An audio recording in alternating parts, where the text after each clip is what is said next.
Hey yo tout le monde, c'est Accor et dans cette vidéo je vais vous montrer comment télécharger le firmware Marlin pour les imprimantes 3D. Donc le firmware Marlin, c'est le firmware, sûrement le firmware le plus utilisé par les utilisateurs d'imprimantes 3D. Donc ce firmware est compatible avec toutes les boards de type Gen 6, Ultimaker Ramps et Sanguino Lolou.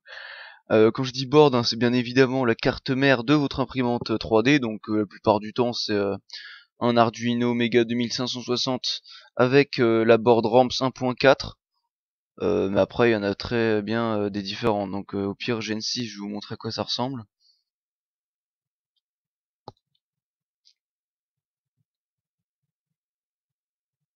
Donc voilà, c'est un peu ça ressemble à ça. Voilà, en fait c'est une sorte de board où tout est dessus, les drivers sont pré-intégrés à la board. Sûrement un truc low cost ou je sais pas exactement, mais enfin bref, voilà, vous savez maintenant au moins ce que c'est Gen 6. Voilà. Donc pour télécharger le firmware, vous devrez vous rendre à ce lien là et vous devrez faire download zip ici pour télécharger le contenu de ce dossier qui est là. Et nous, ce qui nous intéressera, ça sera à l'intérieur du dossier Marlin ici. Donc on va faire download zip. Ensuite, oui, donc je fais ce tutoriel là, mais c'est plutôt le début d'une série puisque dans cette vidéo, je pourrais pas vous montrer toute la configuration du firmware. En sachant qu'hier j'avais fait une vidéo là-dessus, ça avait mis 1 heure et c'est pas le plus simple. Donc en fait, ce que je vais faire, c'est que je ferai ça en plusieurs parties et dans chaque vidéo, ça sera une étape bien spécifique de la configuration du firmware. Et donc là, dans cette vidéo, je vais juste vous montrer comment le télécharger et où sont les fichiers de configuration de base pour l'imprimante. Donc là, une fois qu'on a téléchargé le dossier, on va faire extraire tout dans le dossier actuel évidemment. Donc ça se retrouvera là. Et ensuite, donc pour faire ça, pour que votre imprimante puisse fonctionner correctement, vous aurez besoin du logiciel Arduino IDE. Je vais vous montrer comment le prendre. Vous tapez Arduino IDE sur un moteur de recherche. Ici c'est le premier lien. Donc là vous le téléchargez, Windows Installer ici. Hop là, vous l'installez. Ensuite, une fois que vous avez fait ça, ça c'est pas fini, non. Une fois que vous avez fait ça, donc vous pouvez le lancer. Normalement, il me semble que vous aurez besoin d'installer des drivers pour que pour que la carte mère de votre imprimante fonctionne correctement. Si ça fonctionne même sans installer de driver, bah tant mieux pour vous, hein, vous avez de la chance. Donc là, le programme se lance, voilà. Donc une fois qu'on a lancé le programme, on atteint une fenêtre similaire à celle-là ou exactement celle-là. Nous, ce qu'on va faire, c'est qu'on va paramétrer le logiciel pour qu'il puisse communiquer correctement avec la carte mère de notre imprimante. Même sans la brancher, ou même si vous n'avez pas encore l'imprimante, vous pourrez commencer quand même par faire ça, ce sera toujours mieux que de partir de rien. Donc vous allez aller dans Outils, ici, et nous ce qui va nous intéresser c'est ici, type de carte. Donc là en fait vous allez choisir la board de l'imprimante 3D que vous avez, donc moi c'est une Arduino Genuino Mega 2560, donc là c'est pour dire que si c'est une board officielle ou une board alternative un peu, mais que c'est une 2560. Donc on va cliquer là-dessus. Là ça met super longtemps, voilà. Processeur, là on choisit le processeur qui est équipé sur notre board. Donc moi sur la mienne c'est un Atmega 32.8. Et il y a souvent des versions où c'est 16.8, donc la version 32.8 en fait c'est une version améliorée de ce processeur là, et en gros il avait 2 fois plus de mémoire cache ou un truc comme ça. En gros il a plus de mémoire celui-là, donc en gros il est meilleur quoi. Donc en fonction de votre board, normalement ça sera en 32.8, mais quand même à vérifier. Et une fois que vous avez fait ça, soit si vous avez déjà votre imprimante, vous pouvez, et que vous êtes vraiment prêt à faire la manip, vous pourrez brancher votre câble qui relie l'ordinateur à la board de l'imprimante. Et normalement, dans le port ici, il y a le port de communication qui sera affiché, le port qui sera utilisé par l'imprimante. Donc vous devrez le sélectionner. Et si vous avez fait tout ça bien et que votre port est sélectionnable, normalement tout s'affichera ici en bas, donc avec le nom de votre carte, le processeur de la carte et le port de communication associé. Moi là c'est resté sur l'ancien, c'est pas grave.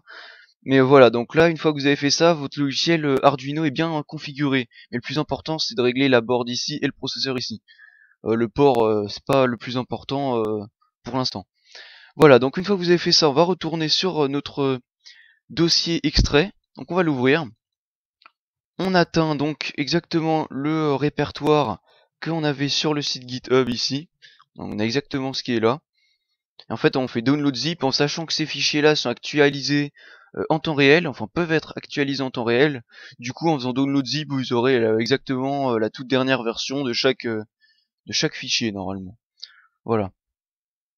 Donc comme je vous disais, donc ce firmware là est utilisé, y a pas que lui, il y a pas que Marlin, il y a aussi Sprinter, GRBL, mais celui-là est le plus utilisé et en sachant que c'est le firmware d'origine sur la plupart des imprimantes low cost, tout ce qui est RepRap, Prusa i3, etc.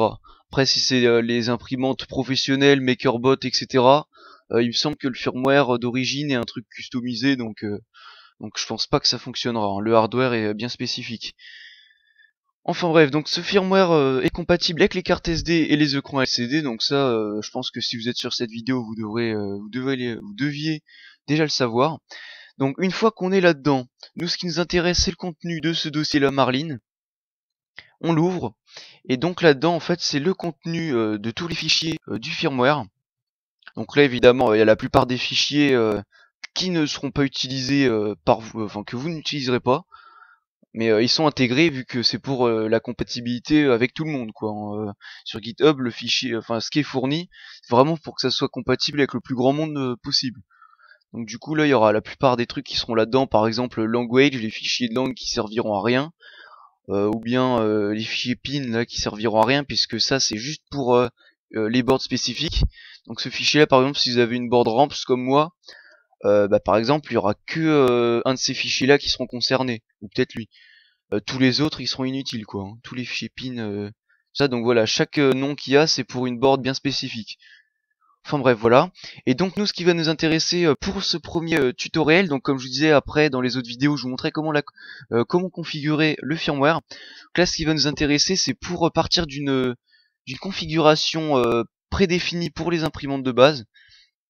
Donc en étant dans le dossier ici comme je vous ai montré, Marlin, on a 3 dossiers, et celui qui va nous intéresser c'est exemple configuration. Et en fait dans ce dossier là vous avez la marque de certaines imprimantes, donc par exemple la Adafruit ST7565. Voilà, donc on a en fait soit la marque soit le modèle de l'imprimante. Donc là par exemple Delta, on a tous les modèles de Delta pris en charge d'origine par le firmware Marlin. On a Felix et Festos, donc moi par exemple Festos c'est la mienne. Donc en sachant si votre imprimante est listée ou la marque est listée dans ces dossiers là, vous avez de la chance car votre imprimante sera prise en charge d'origine par par la configuration par défaut. Donc on va dire que on a une imprimante de type Hephaestus, et en fait à l'intérieur de chaque dossier se retrouvent 2 fichiers. Donc en fait dans tous les fichiers du firmware que je vous ai montré, les seuls qui ont vraiment besoin d'être configurés sont ces deux là.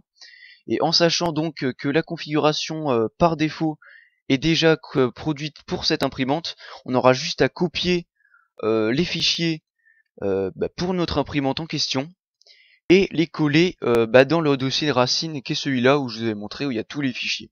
Donc en gros ça remplacera celui-là et celui-là. Et si malheureusement votre imprimante n'est pas listée dans ce répertoire, vous devrez vous-même commencer à configurer ce fichier-là et celui-ci. Donc ce que je ferai dans une autre vidéo. Donc voilà, donc si vous achetez une imprimante toute faite et que vous n'avez pas encore fait de modification dessus ou quoi, je vous invite grandement à prendre le fichier de configuration s'il est déjà fait pour cette imprimante. Et voilà quoi, hein, tout simplement. Donc c'était accord pour faire cette vidéo, c'était pour vous montrer comment télécharger le firmware Marlin pour votre imprimante et commencer à le préparer si vous avez une imprimante inclue dans la configuration par défaut. Et donc dans les prochaines vidéos, je vous montrerai comment configurer le firmware. Donc je vous montrerai à chaque étape, par exemple comment configurer les capteurs de température, ou bien comment configurer les informations de l'imprimante comme le firmware, ou bien rajouter un boot screen ou un logo de démarrage avec des lignes prédéfinies, etc. hein. Et plein d'autres choses nécessaires au bon fonctionnement de l'imprimante. Donc voilà, c'était encore pour faire cette vidéo, j'espère que vous aurez aimé. Si vous avez des questions ou quelque chose que vous n'avez pas compris, vous pourrez me le demander dans les commentaires et j'essaierai de vous répondre. Et voilà. Donc c'est d'accord, j'espère que vous avez aimé. Pensez à mettre un commentaire, mettez un j'aime si vous avez aimé. Vous pouvez aussi vous abonner à la chaîne. Et donc aussi je comptais remercier tous les abonnés, ça fait vraiment plaisir de voir autant d'abonnés sur sa chaîne. Et donc tous ces tutoriels se retrouveront dans la série, enfin dans la playlist tuto astuces imprimante 3D que je mettrai évidemment dans la description. Et voilà, donc dans cette playlist là se retrouveront toutes les vidéos sur concernant les imprimantes 3D. Et bien évidemment la série comme je vous disais où je vous montrerai comment configurer le firmware Marlin pour les imprimantes 3D. Voilà. Donc pensez à vous abonner à la chaîne, vous pourrez donc passer sur la playlist pour voir toutes les autres vidéos à ce sujet là. Donc pour l'instant comme je suis la première vidéo, la playlist n'est pas vraiment gourmande, mais ça se complétera par la suite. Voilà. Voilà, donc c'est d'accord et je vous dis passez une bonne journée, pensez à vous abonner, mettez un j'aime, et donc repassez une bonne journée et voilà.